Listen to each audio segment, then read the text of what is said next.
Halo, pada pertemuan kelima ini kita akan membahas tentang karakteristik pelajar BIPA. Bersama saya, Endang Setiawati, dosen pengampu mata kuliah pembelajaran BIPA. Karakteristik pembelajar BIPA. Sekilas tentang pembelajar BIPA. Pembelajar BIPA adalah pembelajar asing yang berasal dari berbagai negara. Oleh karena itu, mereka memiliki latar belakang, bahasa dan budaya yang berbeda dengan bahasa dan budaya Indonesia. Pembelajar asing juga memiliki latar belakang pengetahuan dan keterampilan berbahasa Indonesia yang bervariasi. Gaya dan strategi pelajar asing juga sangat bervariasi dalam belajar dan sangat tergantung pada budaya masing-masing. Secara umum, pembelajar BIPA yang berasal dari bahasa Indonesia adalah pembelajar dewasa. Mereka adalah pembelajar yang telah berusia 17 tahun ke atas. Bahasa pembelajar BIPA. Bahasa antara interlinguage juga sering disebut sebagai bahasa pembelajar. Disebut demikian karena bahasa antara itu merupakan ciri bahasa yang digunakan oleh pelajar. Bahasa ini menurut Ellis dalam Sweet Note tahun 2017 halaman 39 tidak dipengaruhi oleh pembelajar, konteks belajar dan latar belakang bahasa pertamanya. Bahasa yang diujarkan pembelajar itu menunjukkan ciri khas yang bersifat umum, sehingga Carter 1971 menyebutnya sebagai dialek idiosikratik.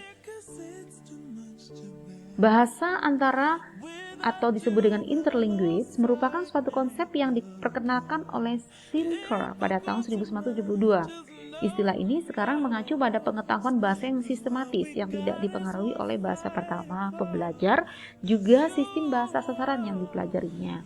Ellis dalam Sweet Note tahun 2017. Kajian bahasa antara dapat digunakan untuk tahap-tahap perkembangan penguasaan bahasa hingga mencapai kemahiran berbahasa atau mendekati penutur asli. Kemudian kita masuk pada tujuan belajar pembelajar BIPA. Tujuan pembelajar asing belajar bahasa Indonesia adalah untuk memperlancar berbahasa Indonesia dan mengenal budaya Indonesia dari dekat. Kelancaran berbahasa Indonesia tersebut diperlukan oleh mereka karena yang pertama yaitu mereka mengambil program tentang Indonesia di universitas asalnya. Yang kedua, mereka akan melakukan penelitian di Indonesia. Dan ketiga, mereka akan bekerja di Indonesia.